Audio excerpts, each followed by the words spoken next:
64-темін. Осы жұмысқа керемін деп, барып анализдарын бәрін сдавать еттім. Сосын, самое главное, мен қорқатым, менде хронический бронхит, ойлаймын, тағы бронхитім шығып, тағы неғылам ба деп.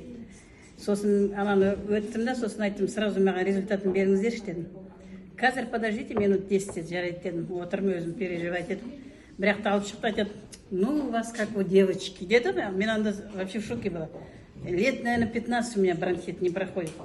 Я дыхательный, начала кашлять, начала дыхательный пить 4 часа. И пол-первого пью.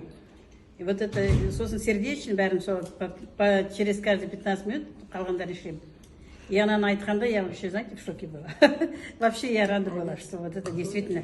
У меня и был, еще тогда гайморит-то болды. Ол да кетті. Жүрегім ауыратын. Постоянно у меня вот как будто вот выскочит.